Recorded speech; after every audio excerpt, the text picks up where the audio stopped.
Hello, editing Celia here with just a quick note for you that the beginning of this episode had a little bit of technical issues with the sound.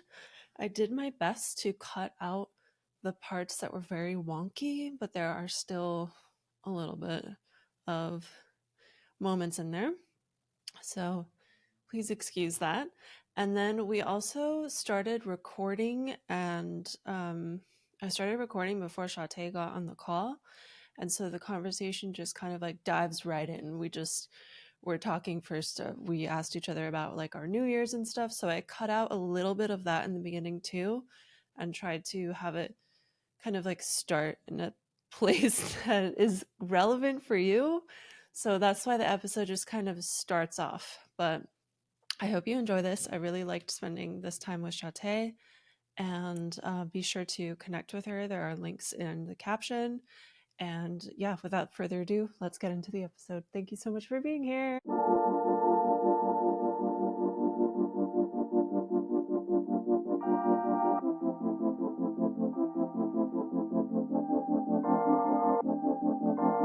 Welcome to Openly Spoken, the podcast to help you show up, speak out, and be seen in healthy relationships. On this show, we talk about self-love, sexuality, relationship tips, including recovering from toxic relationships, and we also talk about learning to heal and thrive after a breakup. I'm your host, Celia Antonio, a certified sex, love, and relationship coach who supports ambitious women with a history of toxic relationships to feel deeply connected in love. Thank you so much for being here, and I hope that you find the show very valuable, and I would very much appreciate it if you would leave a rating and a review for the show on Apple, on Spotify, or wherever it is that you might be listening.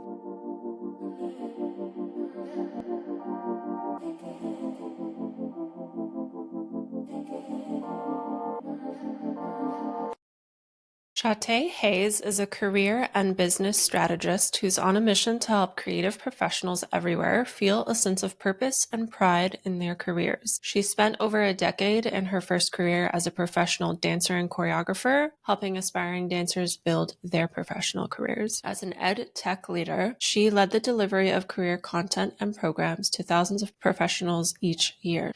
Now, as a founder of Career Steward, Shaté helps creatives monetize their independent work so that they can build fulfilling, well-paying careers on their own terms. I think, especially in wintertime, it's good to take that pause. Yeah. And to like reflect on the year that you had, and then after the reflection, look to the year ahead and see what goals you want to focus on for the year and all of that. Speaking of that, that's very aligned with self-love and the self-love that's required to build the career that you want, and that will fulfill you, which is what we're going to talk about today. I also wanted to let you know that I'm working on slowly pivoting the podcast. Like, we're still going to talk about self-love and relationships, but a big topic is going to be breakups and the transformation and kind of like the transformation that a breakup gives, like that opportunity. And I think talking about like self-love and building the career you love, like oftentimes, I know I've gone through this before, going through a breakup makes us revamp our entire life, including career. Yeah. So I'm curious, as I share that, like what comes up for you? So many things. I'm sort of kind of newly going through a breakup of my own-ish. And I don't know that it's something that I'm ready to talk about just yet because I'm still processing my thoughts and feelings and what's happening. Yeah, for sure. And I will say that you're right. Like I'll say most major life changes impact our career in some type of way. Our priorities shift as we evolve, and we're like, what's important to me now? How do I want to live my life? How do I want to show up? That could be becoming a parent, a breakup, transition in life, getting older. Like all of those things really do impact like what you may or may not want to do for a living. Yeah, for sure. Especially when it's a transition that's kind of like difficult, because then we're looking for like, what are the things that are going to fulfill me and make me happier? And I feel like career is a very maybe like tangible place where you can kind of be like, all right, if I take this step and that step and like get this degree or that certification, or it's kind of, it feels like it's easier to like control Yeah. in a way. Yeah. Yeah, for sure. So there's a question that I usually ask people at the end, but I feel like it'd be helpful to start with this question Okay. because of our topic. And that question is, what does self-love mean to you? Are we just going in there? We're jumping right in? Yeah. Okay. What does self-love mean to me? It means that I see myself. It means that I'm giving myself grace. It means that I'm honoring who I am authentically and sort of allowing an expression of that authentically. I think it's also so much about acceptance. Like if I love myself, I accept myself. If I love myself, I honor myself. If I love myself, right, you insert all of these other actions, that you would do to extend outwardly. It means that you're doing those things for yourself as well.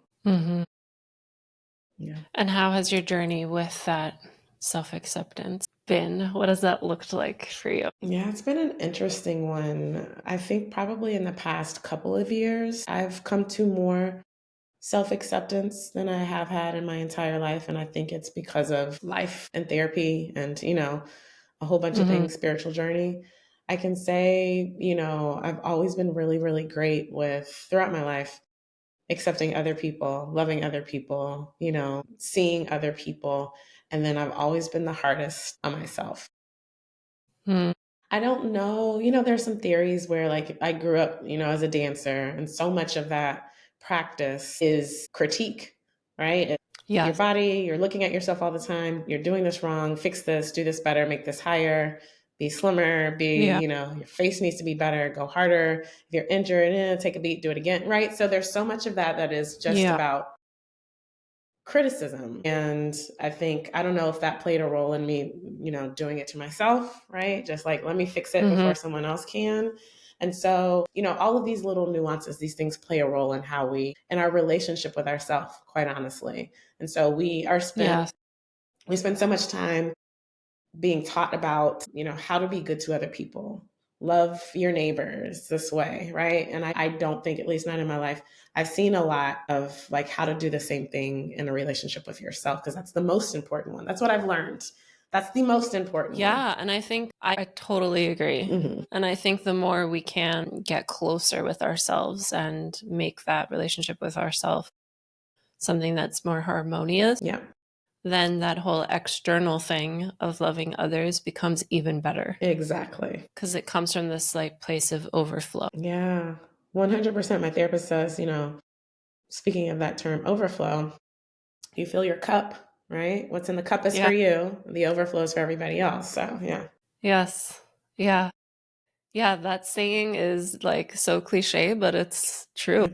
It's facts. Yeah. And we say it for a reason because it is a fact. Absolutely. Yeah, exactly. Yeah. I was going to ask you about something that you mentioned before, the self, like that relationship with self being the closest. Oh no, I was going to reflect actually. With any art, there is that criticism and that critique. But I think what's so unique about something like dance and maybe even like gymnastics and maybe any type of sport, perhaps in general, is that there's that added piece of it's not just you, it's also like your body. Exactly. Yeah. And body image and body acceptance and even like your relationship to food can like be so affected by being in such a competitive place like that. So in case anyone's listening who is in that space, what were some of the things that helped you have a good relationship with your body? Or if there's anything you want to share about what that used to look like when you were in dance versus what that looks like now? Well, that's a good question. I would say I'll just process. I haven't thought about this in a while. I remember being young. So I started dancing very young age, 3-ish, right? And then it became serious, like an actual thing around 10 or 11. Like joined this competitive dance studio and was in the company there. And so at like 10 and 11, having rehearsals on Friday nights from like 7 to 11. And then, weekdays, weekends, so always there. It was during that season where I was first sort of exposed to girls my age caring so much about how they looked and what they were eating. And we're like, these are kids, right? And how Yeah. slim they are. And because I'm a Black female, I've always had some curves a little bit. Even when I was really thin, my body just curved differently. So I remember feedback in ballet classes, for example, about, there are certain lines that you have to achieve and, maybe a little bit of extra, coaching or pushing or notes probably is a better word around like what my body should be doing versus what it wasn't. I will say I'm fortunate enough that I never felt abused in that way, or maybe I That's was good. It's oblivious. not like Dance Moms No, style, no, or was no. that the show? Dance Dance Moms was Moms? Where definitely this so. lady's like screaming at these children? Yeah, that was not my experience unless I was just oblivious to it, or unless my mom was just like shielding me from it. And maybe it wasn't my experience. Maybe I didn't let it get in because ballet was not ever my favorite, right? So I was always a rhythmic style person. So jazz, tap, later in my Yeah. career was like hip hop, house, like all of these rhythmic things, right? Where the Yeah. curves weren't as much of an issue. But what I will tell you is that it got in to the point where when I look at pictures of myself back then now, I'm like, oh, I was tiny. But I developed this body dysmorphia of like always Yeah. thinking that I'm big when actually I was like not even close to it, right? It was just because Yeah. my curves were different and I'm a little thicker. I'm stockier, if that makes sense. I have more muscle mass and I'm a little bit taller than the average female. And so that just and I'm a little bustier. So I just always felt big for whatever reason, or thick is how I would say it. But when I look at pictures, I'm like, oh my gosh, I wasn't even close to being thick. So to answer your question, I know I was saying a lot of words. I remember girls being like not wanting to eat much. I remember, Yeah. just like fitting into certain things and the two pieces and like, caring what your body looked at such a tiny age when that really shouldn't matter as much. And in terms of coping with it, I guess I just had a healthy enough family environment to where I just didn't get in. My mom was very supportive. She was slightly a momager in a like, let's get this work done. I'm paying for it. Like, you're going to do it kind Yeah. of way, but never in a, if you don't look this kind of way, they're not going to, she That's never, good. I ate what I Yeah. wanted to eat and I, had all the pizza and I drank the soda and I had the Twix and there was never sort of I was allowed to be a child. And so I didn't have sort of that experience with food, although I had the dysmorphia, the body dysmorphia. I didn't have that experience with food that I know a lot of dancers do. Yeah. Yeah. And what do you think shifted or when did your body dysmorphia start to shift? And what was the thing that you think helped? It's an ongoing thing. I don't, I am now at Yeah. least aware of it. But even now, Mm-hmm. I find myself sort of having to affirm my body like, oh, I love my curves. I love how I look. Mm-hmm.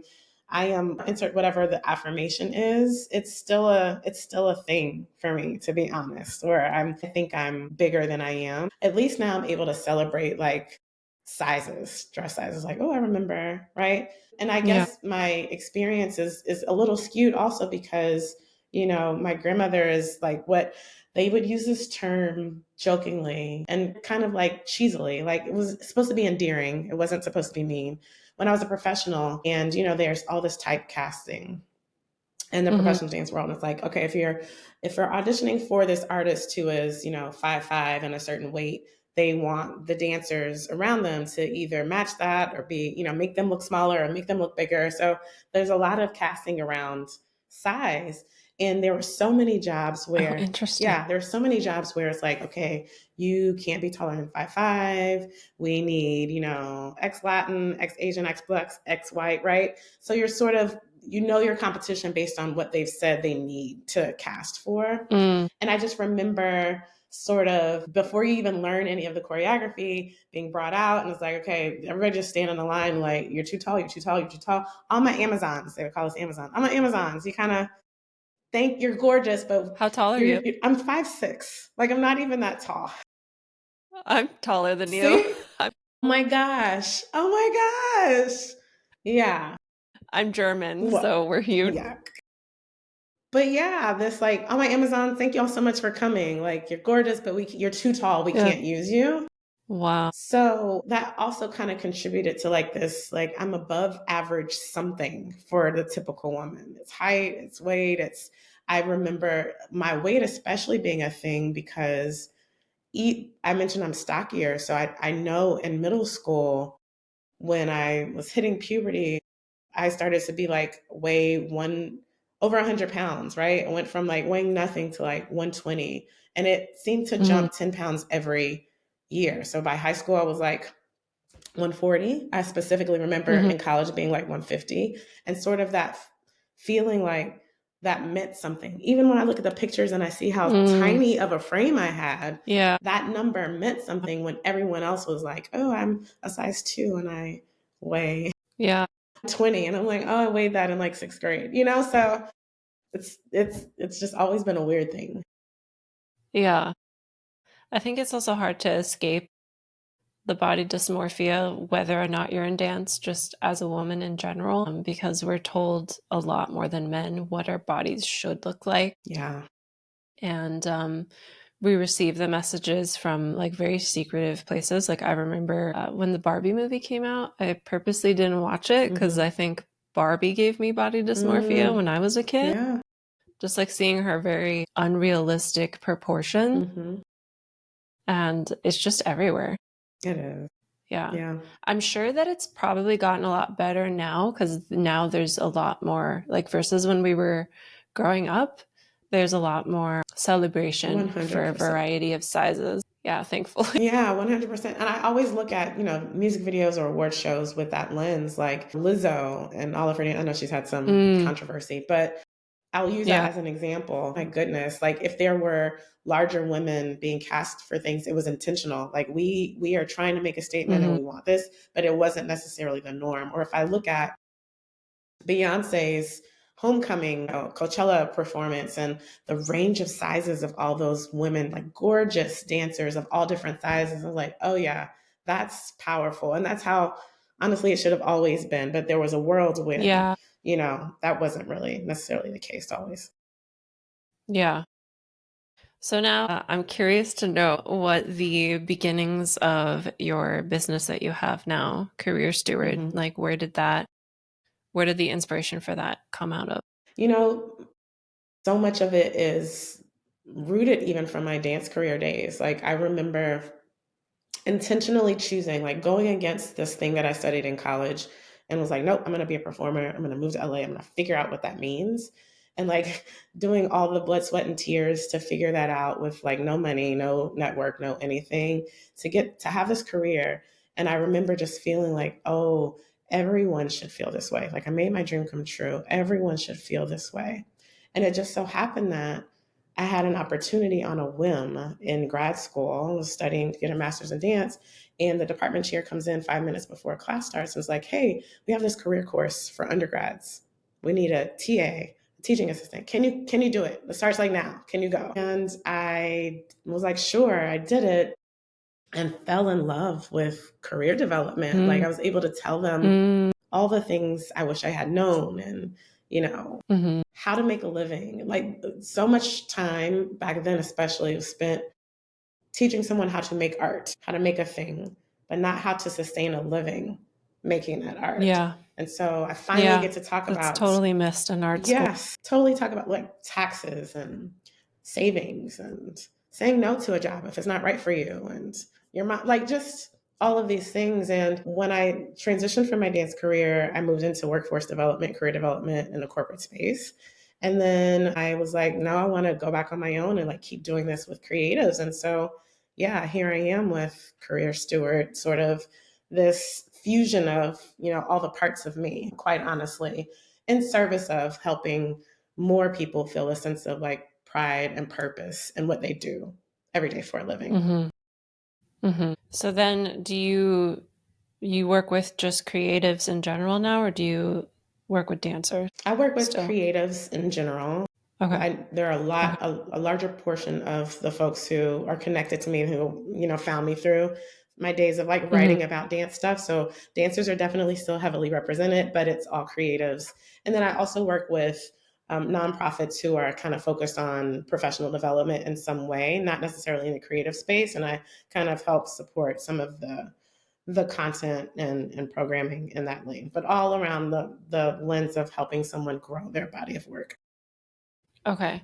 And so, in the audience of creatives, Mm-hmm. what do you see are some of the most common struggles with self love? To me, I think this is a self love issue. Is the under earning. It's the undervaluing what you do, being afraid to charge a decent Mm, rate for what you do, being afraid to mhm, lose, like this fear of like, sort of I got to accept whatever is handed to me in order to make it instead of knowing your worth, standing in that, being able to trust that, and being okay if someone walks away if they don't honor that as well. That's a huge thing. I think there's some things that aren't just specific to creatives or dancers, and that, I'm scared to kind of go out on my own. What does it look like? How do I make money? What about insurance? Those are common sort of pain mhm, points and fears that folks have when it comes to making a living independently or with a business. Creatives, I see often, especially dancers, because there's so many roles or jobs where it's like, oh, like the dance budget is like the last thing they think of, right? And so they're like, we're mm. gonna build this great show, and if they're not represented by an agent or with a union, it's like, will you work for exposure only, or will you, like Oh, shit. donate, Yeah. a gazillion hours of your time, and I'm gonna pay you $100, like, so that gets in, you know. And then Mhm. if you try to, advocate for yourself or stand up for yourself, then it's like you're sort of labeled as a problem person, right? Yeah. Instead of It's so just annoying. like just pay people what they deserve to be paid. And if you don't have the budget for it, like reconsider what you're trying to do, you know? Yeah. Yeah, I think across the board, there are a lot of positions where it's like just work for just work for the exposure. One example I can think of is I've gotten a couple of emails before Mm-hmm. to make social media posts about a certain product just for either the exposure or for a discount on their products. And I'm like, No, no, yeah, I'm not doing that. yeah.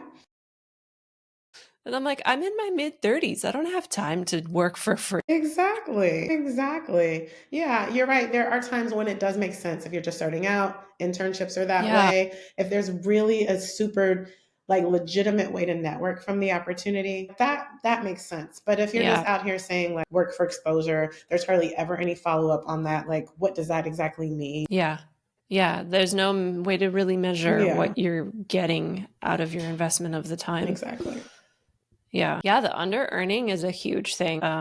I ran a mastermind all of last year for 6 months, Mm-hmm. and it was all for coaches that we were all in the same like certification together. Mm-hmm. And we wanted to work on our money mindset, and under earning came up so much. Mm.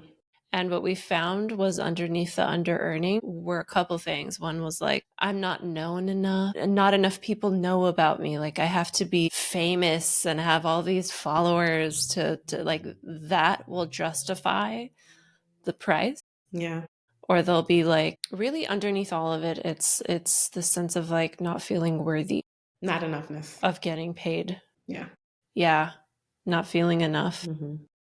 Yeah, and it's a hard one to work through because it often like stems from just really deeply rooted beliefs Yeah. and sometimes like things from childhood.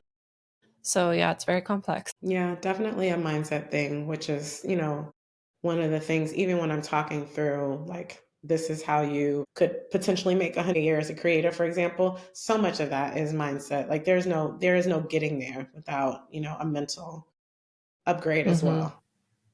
Mm-hmm. Yeah. Yeah.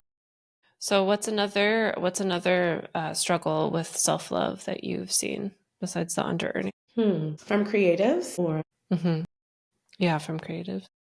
I would say it's the financial manifestation is probably what I see the most of. And maybe another one that's coming up for me is now like fear around if they can even do the thing that they want to do. So, sort of giving themselves permission, right, to Mhm. do it. I Mhm. come across a lot of folks who are like, have a traditional job. There's so many creatives who, because society doesn't understand creative economy and how can you make money with this thing that you love so much. And so we've talked ourselves into getting these real jobs and they could be legitimate reasons. Maybe you have to take care of Yeah. family and you got bills and Yeah. you need health insurance and all of those things. And that keeps so many people sort of wishing they could Yeah. actually have the life or career that they want because they're too afraid they won't be able to cut it. They won't be enough to actually create the career Mhm. or business of their dreams. And so I would say that's also part self-love, right? It's kind of like you have two choices, fear or love, right? Most everything kind Yeah. of is grouped into those two categories. And you can either make a choice towards fear, you can make a choice towards love, including self love. And so a lot of times when people stay stuck is because they've allowed themselves to sort of keep making those choices towards fear versus like, Mhm. betting on yourself, taking a chance on yourself and getting the support you need so that you can live a life that you're worthy of, right? Mhm. Yeah. So what is something that you help someone who has that full-time job and has, I don't know if they have the side hustle yet Mm-hmm. or if they have the dream of doing something more creative, like what does that journey look like? It's all about, in my opinion, strategy and planning. It's Mhm. a big math equation, in my opinion. It is just, okay, this is how much you make now or how much you want to be making in general, with or without this job. Mhm. These are all of the strengths and skill sets you have. This is the network you have. Now, what's the right combination of strength skills, packaging that in a certain way, the strategy around pricing it, and then how much of those do you need to sell to then make this number over here that we already have. And so it's making the numbers make sense and giving folks Mhm. like a very tangible, applicable way to walk it out so that it doesn't feel so in the clouds and out of reach. And, it feels more attainable when you're able to just Mhm. break it down in that way. Yeah, that makes sense. Yeah. And I think that's all people want. Just like I'm that way. So I guess maybe I just attract a lot of people who are like me. Just tell me what to do and I'll do it. Like there's not a whole lot of, yeah, I can sometimes get in my own way and need someone to talk me off a ledge and, like all of those things. But for the most part, if you just gave me the steps, I'll just go do the thing. Right. And so I think some people just need a way to have like a path that is specific to them, that makes sense for them, like aligned with who they are, and they feel good walking Mhm. it out in some kind of way, Mhm. minus, some nerves and anxiety. Mhm. Okay. So the two struggles are feeling unworthy to charge and then under earning. Mm-hmm. And then the second one is kind of that block between like where they're at and where they want to be Yeah. because society really does feed us this like struggling artist or like Yes. starving artist mentality, which is so ironic because the artists that do quote unquote make it, they can make a ton of money. Like you mentioned Lizzo and Beyonce earlier. Like Yes. there's no ceiling on how much income they can make with their art. I literally, before one of my most recent blog posts that I put on our website is busting the broke or Beyonce myth. It's like people think either you're going to be homeless or you're going to be Beyonce. And those are the only two choices. And it's like, what about it's a spectrum. What about the middle Yeah. class of being, a creative or an entrepreneur or, some other Mhm. non-traditional professional? Like, what about all of those options? And like, why aren't we talking more about those? Why don't we see those more? Yeah. Yeah. I think our social media feeds can be to blame for that because they just show the most luxurious things Yeah. usually. People are selling dreams out here, which is, how people sell. I get it. But the Yeah. dream can look differently. Yeah. Mhm. For some So, people, what did you I was say? just going to say, for some people, that's not even the dream. The dream is like, I just want to make a living Yeah. and be happy, doing what I want to do. Yeah, and I think that's an important self-love piece is to like really just stop and ask yourself, what is it that I actually want instead of striving for something because you saw somebody else Yeah. on the internet or your neighbor or your friend do, and like you have FOMO, and so Mm-hmm. you want to do that thing too. Yeah. What's important to Yep. you? That is not about status. Yeah. So, what is the self love that is needed to build the career or, yeah? Yeah, it's part giving yourself permission. I think that's the first thing. Like, okay, there's this life that I'm holding myself back from, or maybe I thought was impossible before. And I now want to see what it looks like to go after it. So I think that's one part of it. It is also so much of it is loving yourself enough to follow the nudgings that you already have within you, the intuition, your guidance, right? So Yeah. it's not ignoring those things. It's not dismissing that, that guidance. That is actually how you're going to get to where you want to be. And so loving yourself enough to honor that, loving yourself enough to honor it when it goes against the grain. So when it's actually against what's happening on social media, what's popular, and what this one guru said you should be doing to build your business, if your intuition is guiding you a different way, will you love yourself enough to go that way and get it? It is loving yourself enough to own all the parts of your story. To use me as an example, I have been a professional dancer. I have been in a number of corporate roles, a workforce development space, and now I'm back on my own as an entrepreneur. I've worn so many different hats. It's not been linear. It's not your traditional, like, I went to school, got a degree in biology, went to medical school, and now I'm a doctor, and I've been a doctor for 20 years, right? It's this wavy, topsy-turvy other experience, which so many more professionals have that same experience. How can you own it and then stand in that, tell the story of that, sort of without, being ashamed of it, or, making that be another reason why you feel not enough. Like, oh, just because I want to do this new thing and I haven't done it for 5 years, I'm not worthy. I don't have enough credibility. I don't have enough followers. It's like, Yeah. no, my experience, my lived experience actually is enough. Yes. So that's super Yeah. important as well. And then I'll say one Yeah. more: loving yourself enough to get the support that you need. And whatever way that looks like for you, it could be a coach, it could be a mentor, it could be a therapist, it could be a spiritual guide, it could be your mom, it could be, like however you need, whatever you need Yeah. to be supported along that journey, you got to love yourself enough to do that. Yeah. I think on that note, I think one of the best supports you can get is finding a peer that is also doing, like, walking the same path as you, Yeah. like has a similar goal, and then meeting with them regularly. Mm-hmm. That for me has, like, I would not be recording this podcast and I would not be still running my own business if I hadn't done that. And luckily, I was doing that because it was like COVID lockdown when I started. Yeah. So I wanted to talk to people.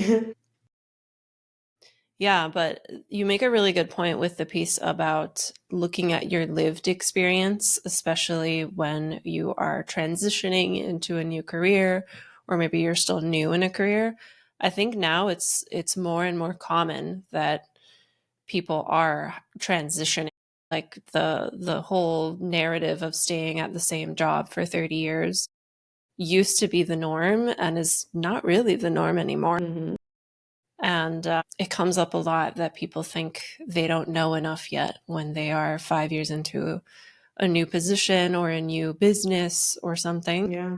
because they're forgetting that what they did before really did set them up for where they are now. 1000%. It's so relevant. When I was in the workforce development space, I worked at organizations that basically took these boot camps or degrees or whatever. And a lot of the folks that would attend those or enroll in those would be looking for some sort of career shift. And a lot of them to break into tech for the first time. Lots of folks with education background trying to do, maybe coding or data or something like that. Lots of folks with just like these really interesting careers that now want a different lifestyle. And one of the number one questions that would like literally drive me up a wall was like, do I need to get an internship? Do I need to start over? Like this person who was like in their 40s, like, do I need to find an internship now to like break into this new field? And I'd be like, oh my gosh, no, you don't. Like, don't say that. Do not look for Yeah. an internship. What you need to do is find the through line between what you've done before, what skills are you're really great at from this program, what you're interested in. Tell that story. It's relevant. Like open the door from where you are. Don't try to like go all the way back to the end of the line and work your way up again. That's one of the quickest way to like burn yourself out or discourage yourself, because you're going to be applying to roles you're going to be overqualified for, right? And then it's going to be this sort of like cycle of confirmation bias. Like, see, I knew, because I'm not getting any bites. But it's really, so much of this is really about storytelling. It's like how you're presenting yourself, what you're telling the world about you, and how you feel about that story is also how the folks who are hearing it will feel too. So you really got to own your story. That's so important. So is something that you help people with as well is that copywriting aspect of writing their story? Absolutely. Like I love that. it's the first, one of the first parts of it. It's like, what's the target? What are we going after? And then what's the story? That's so much of it. And then the rest of it, is sort of like strategy around networking and finding your people. But it's like, what are we saying about you, who you are? And in a way that makes you feel excited and proud, you know? Yes. I love that. That's beautiful. Thank you. Sounds really fun. Yeah, I love it. It's I'm still being able to, like, I'm able to be creative in a way that's in service to people now. Not that performances weren't, usually it's about, telling a story in a different way, or a product, selling a product, or, sales for a company. It's like that kind of storytelling. But to be able to help people tell their own stories in a way that lights them up is just, it's powerful. It's not something that I could have. I'm glad it found me. I don't think I could have, made this job up if I knew to, Yeah. Yeah. Yeah. Because everyone has a story within them. And if you don't have the skill set to bring that story out, it can feel like you're stuck. Absolutely. Yeah.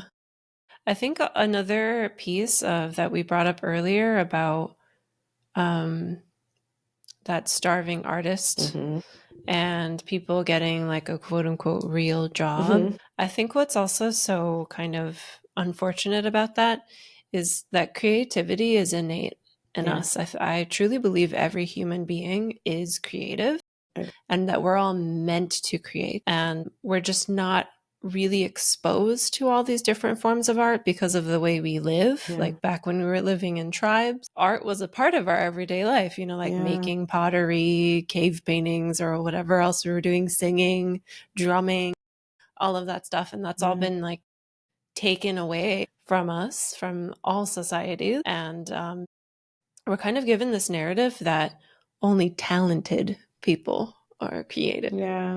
Yeah, that's so real. And I think there's an association, not just talented, like people think I'm not creative because I'm not an artist, right? I'm not making arts. I'm not painting, drawing, taking pictures, dancing, singing, right? Acting in a play. So then I'm not creative. When creativity, to your point, is literally just about manifesting an idea and making it come to life in a certain way. So you can be an accountant and be a wizard with numbers, and that's creativity. You can be super great at organizing a space, like taking clutter and making it functional. That's creativity, right? So everyone, I think, who was I was talking to someone and we were like, these are like secret creatives or undercover creatives, or we were trying to find a word for people who are actually creative, but they don't identify as creatives. They think they're like, oh no, I'm not, but you actually really are. Yeah, there's just so many people who probably aren't necessarily self-identified creatives. Yeah, for sure. I think it might be a little scary to identify as a creative, because a creative is someone who, like you said earlier, will go against the grain, because you're creating something that doesn't exist. Exactly. Or you're taking, an idea from here, idea from there, mashing them together, adding your own flair.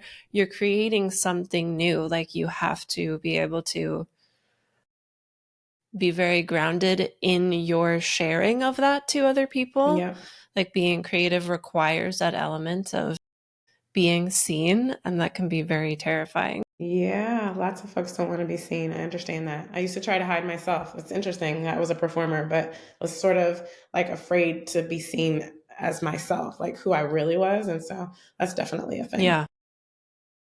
I totally relate to that. I was in drama all 4 years of high school and did a little bit of it, like just not in college, but just like for fun. Yeah. And I found it was a lot easier to show up on stage as a character with a script than it was to do something like this where I'm talking on a podcast and I'm like myself. Yeah. Yeah. Sometimes art can be something to like you are still being creative and you're kind of hiding in it. Hiding. Yeah. It's Yeah. interesting, right? I totally agree. For me, it was I could perform in front of like a million strangers. Literally, like, I don't care how big the crowd is, how big the stage is, put Yeah. me on it and I'm good to go. But when I had to perform Yeah. in front of people who knew me, my peers, it was like, I hate it so much, I don't want to do Yep. it. Like, you can see me, right? And so, Yeah. yeah, there's definitely something about like hiding, even in plain Yeah. sight, you know?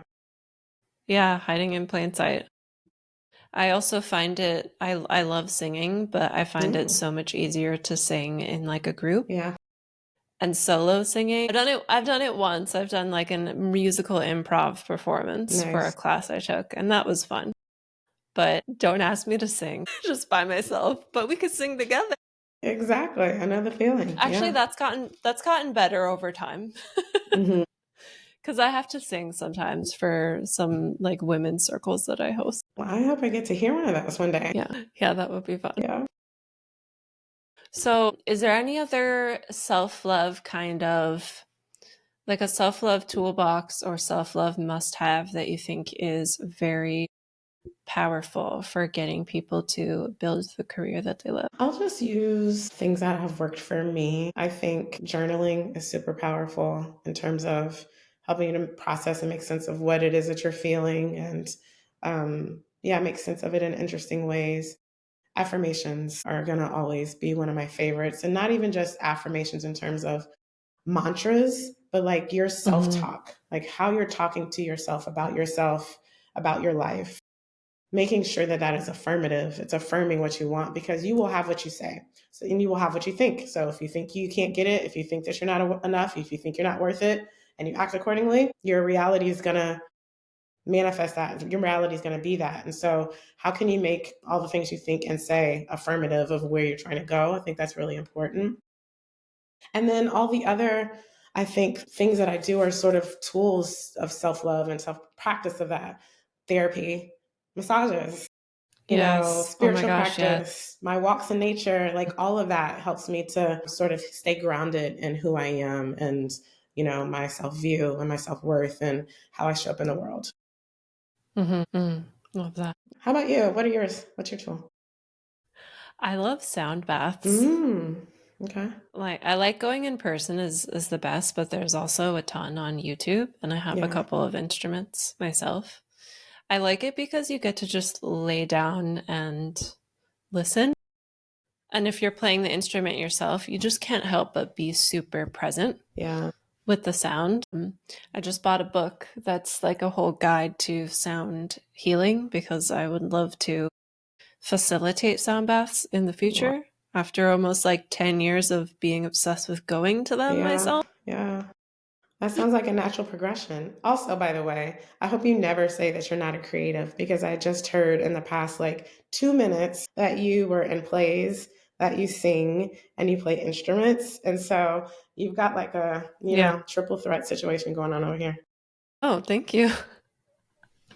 For me, my creativity has definitely shifted over the years, Yeah. and that's been like a hard thing to accept. Mm. For example, I like to joke that I was born with a crayon in my left hand because Mm-hmm. I was drawing all throughout my childhood, all throughout teenagehood. But then when I was in an illustration class in school, I studied fashion design. Mm-hmm. That was when drawing became homework, Yeah. so it was no longer fun. And then as I've gotten older, because it's been like over 10 years since I've been in college, I've realized that my art was my form of self therapy Mm. when I was a kid because I came from a like dysfunctional household, Yeah. and the art was like what I needed to feel whole and to feel safe and to process emotions and to Yeah. express myself, because that was the page and the crayon and then the later the charcoals, the paints, like all the mediums. Yeah. That was my safe space to express. And now the way I am creative has nothing to do with drawing. But it's still And so I think there. it's Yeah. important. Yeah, it's still there. I think it's important to know that your creativity might shift over Yeah. the years, and it probably will shift over the years. Yeah. That's good. Yeah. So I'm curious to know how you went from, because we talked about wanting in the past to kind of hide, Mm-hmm. and how creativity requires that element of being seen. Mm-hmm. I'd love to know what has helped you feel comfortable in being seen. I've gone through some sort of like radical awakening in the past year or two, unprompted. It was not intentional. It's just kind of, I don't know if I had gone through enough therapy sessions and faced enough of, things that maybe I Mm, was not facing to like, I wouldn't even say that it was overnight. It was like this gradual sort of, gradual. like, okay, I'm not hiding anymore kind of thing. And quite honestly, it really all goes back to self acceptance and self love. I was Yes. so afraid to be judged and criticized and abandoned, quite honestly. Like, if you disagree with me, even, and there's a chance that you might leave, then that's how my people pleasing shows up, right? Perfectionism, even, is a symptom of that. And so when I became okay with me, like anchoring in me, accepting me, who I am is good enough, is worthy enough. Like, I don't have to do another thing, get another accomplishment to be more lovable or more enough than I am in this moment. When I started to really sit in that and own that and accept that, then what other people thought started to matter less to me. And that Mm, allowed me to sort of be seen more authentically, to stop hiding because I was okay with what I was sharing then. For whatever reason, the mm-hmm. hiding was some sort of like, I actually don't feel quite. There's some anxiety about who this person is and why am I so different? Why do I think this way? Why am I, why do I not fit the mold in a certain way? Why do I always have to be different, right? I cared so much about being othered and just was always trying to just like fit in. And to a certain point, it was like, you're probably just not meant to fit in these ways. Maybe you should that like Yeah, just use that.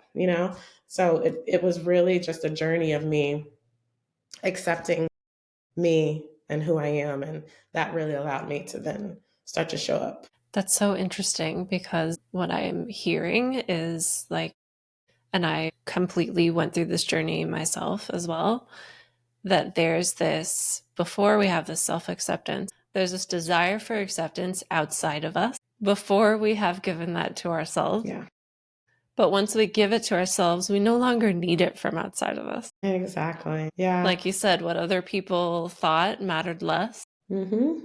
Yeah. Yeah, there was this podcast host, and I think this is her whole premise, her whole mantra. But when she signed off the show, she said, don't forget to love yourself so much that love from other people is just icing on the cake or something like that. It's a bonus. Oh, And I I was love like, that. I love that so much. It's like that's the vibe. That's exactly it. Like, you Yes. got to love yourself so much.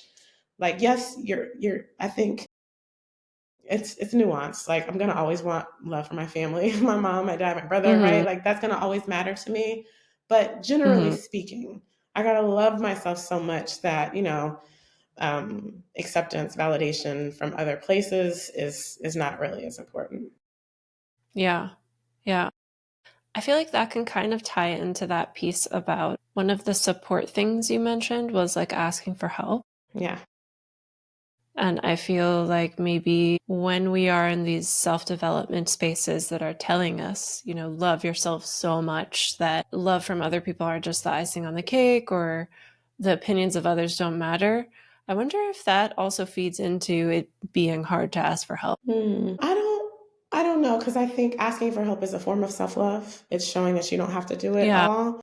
I think it's something else. I'm not a therapist, but I'm just using what I know about myself and what I've learned about myself in Yeah. therapy. The whole perfectionism or codependency specifically, where you feel like you gotta like solve everybody else's problems. And let me tell you, my number one strength, according to Strengths Finders, is strategy. So problem solving is literally the thing, like my number one strength. And so I don't even notice that I'm doing it sometimes. Like, I hear a thing and I'm like, oh, why don't you, right? I have to stop Yeah. myself from like trying to make that problem something that I need to solve. And so I think not Yeah. asking for help is actually more of like a defense mechanism or a trauma response, in my opinion. Yeah. Mm, yeah.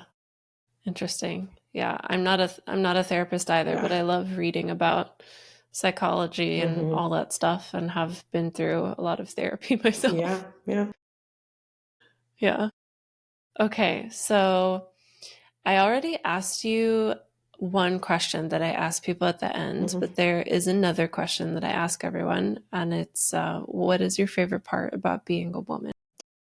I love everything about being a woman. I love our strength and our ability to sort of be nurturing. And I guess a man can also have these qualities or these Mm-hmm. attributes. So I don't want to say it's exclusive to women, but strength, resilience, nurturing.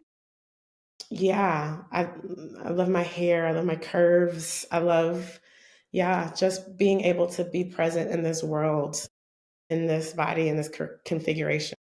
The way that I love the yeah, I just there's something about it. It's just even like I feel like women get to like the best dance parts too. You know, like there's just something about us and our nails and I love jewelry and I love, yeah, I just love all of that. Yeah.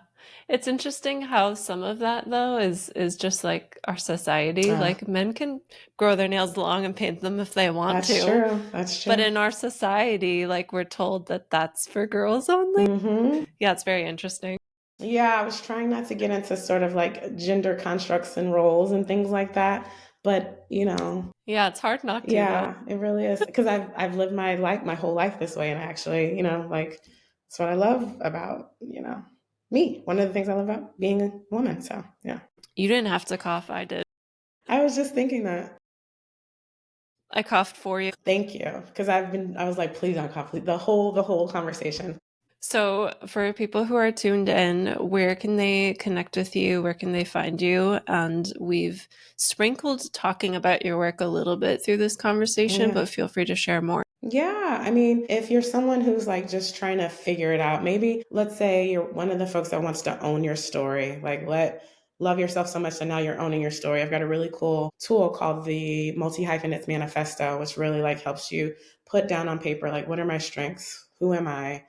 How can I get to the through line of that story? And then you can find all the other ways to tap into me from there. But it's at lightmycareermatch.com. And yeah, you can I'm on LinkedIn and careersteward.co, but I would say Light My Career Match is probably the best place to go to get started. Cool. And I'll be sure to include those links in the show notes or the caption. Awesome. Yay. Thank you so much, Shaté. This was great. Thanks, Silly, for having me. I love this.